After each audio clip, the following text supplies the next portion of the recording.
So magandang hapon po sa inyong lahat mga kaibigan, Luzon, Visayas at Mindanao at kahit sa ibang panig ng daigdig. Welcome back to my channel, Katutubo TV Vlog. So nandito po tayo mga kaibigan, pababa po tayo sa pinakailalim. So ipakita ko lang po sa inyo or isi-share ko lang po sa inyo mga kaibigan yung ating ginagawa dito. So ayan po mga kaibigan, ipapakita lang po natin ang ating ginagawa ho dito sa ilalim ng building. Ayan, ito na po kasi yung pinaka-baba or pinaka-huling kwarto. Dito po kasi mga kaibigan, ito po ay CR. Ayan, pakita ko lang po sa inyo. Ayan po siya mga kaibigan. CR po ito or liguan mga kaibigan. Ayan.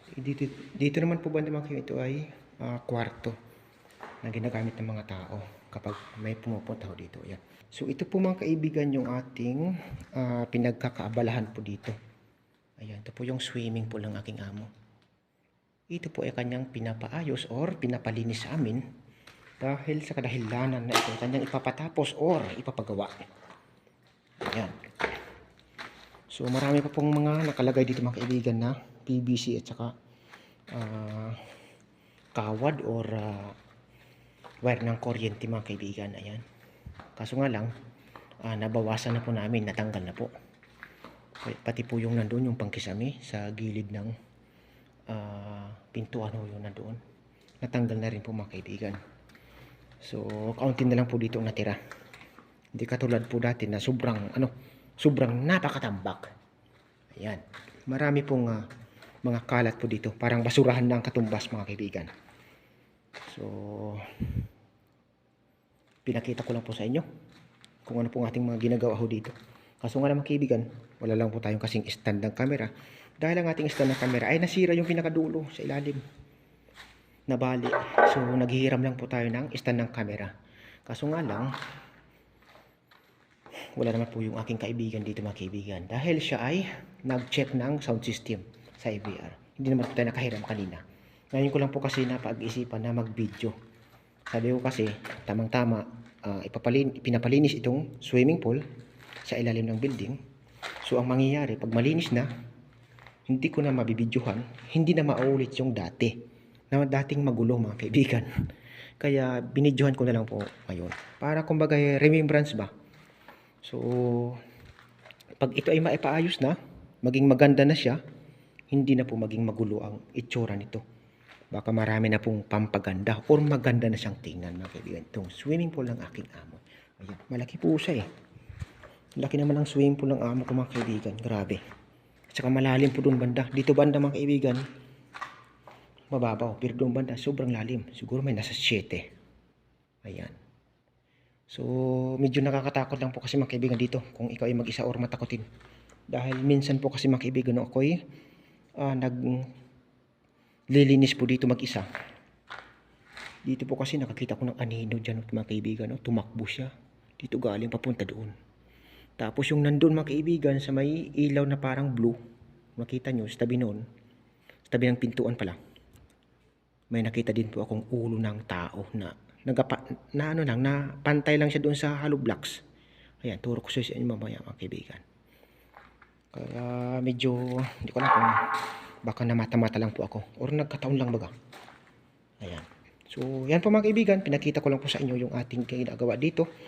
So dito kasi mga kaibigan, napakarami po ditong mga lamesa na sira at saka kama.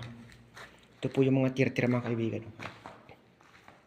Mga tira na lang po ito mga kaibigan. Dito po mga kaibigan dito siya yung tao. Pantay po diyan ang ulo eh. Kumbaga para mga ganito siguro kataas yung ulo niya galing sa hollow blocks. Inikutan ko pa pong doon galing mga kaibigan pero akala ko si kasama ko lang po ang nagbibiro eh. Hindi naman po pala. Wala po akong nakita doon galing mga kaibigan. Sabi ko ay alam ko na. Hindi yung tao. Hindi naman po yung masasabi na tsamba. Ayan. So ayan lang po mga kaibigan, iikutin po natin to. Ayan. Kanina dito na rin po tayo galing eh. So ito mga kaibigan, nung unang-una pa dito, sobrang dami ng basura or gamit dito mga kaibigan. Ito ngayon ay naitapon na kasi namin Kaya kaunti na lang po ito. Pero madami ho pa rin mga kaibigan. Tingnan nyo. Ayan. Baba po tayo. Ayan. So, ang dami po dito mga gamit mga kaibigan na nasira. Ayan. Ayan po siya. Ang dami po mga gamit po dito mga kaibigan na nasira. So, ito kahit paano, maganda-ganda na rin ang itsura. Hindi kagaya dati po mga kaibigan. Sobrang masalimut tingnan. Parang may nakatirang ewan. Ayan. Dito kasi mga kaibigan, mga yero din po nakalagay dito. Kaso nahakot na po namin ang yero. Kaya ito lang pong natira. So, naghakot po kasi tayo mga kaibigan ngayon ng bakal. Yan po. Yung pong natira mga kaibigan, no? Yan na po ating hinahakot. Tapos yung iba pang mabenta. Kasi sabi ng amo ko, yung pwedeng magamit at pwedeng maibenta, kukun na. Tapos yung hindi na magagamit ay itatapon na. Ayan. So, ito mga kaibigan ay i-update ko na lang po sa inyo after kung ano ang mga susunod na nangyari dito sa swimming pool. Kung ito ba ay matatapos or mapapagawa talaga. Kasi ang sabi ng amo ko, ipapagawa ito. Kaya pinapalinis niya sa amin. Ayan. So, ito ay napag-isipan ko lang i-video dahil kadahilanan na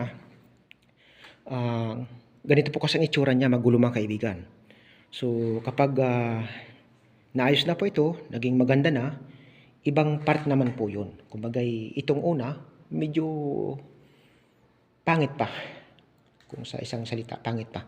Wala pang itsura. So, pag ito ay maipayos na, doon na po tayo ulit magbibideo mga kaibigan sa pag-ayos nito. Pakita po natin kung talagang naayos na po itong ating swimming pool ng aking amo. Ayan. So, abangan na lang po ninyo yan mga kaibigan. I-upload ko din po yan pag ako'y makapag-video po dito kung ito ba ay gagawin talaga. Ayan. Maganda po kasi ito mga kaibigan. So, sana nga mapagawa ng amo ko. Ayan. So, hanggang dito na lang po mga kaibigan magtatapos ang aking video. I-update ko na lang po kayo sa mga susunod na kabanata or sa mga susunod na video ng istorya ng swimming pool ng aking amo dito sa ilalim ng building. Thank you so much po sa inyo lahat mga kaibigan. Maraming salamat po sa walang sawa ninyong panunood at sa mga subscriber ko na luma, subscriber na bago. Salamat po ng marami. So, wag po ninyong kalimutang manood or panuorin ng aking mga video. Mapaluman po yan o bago. Malaking tulong na rin po yun para sa akin.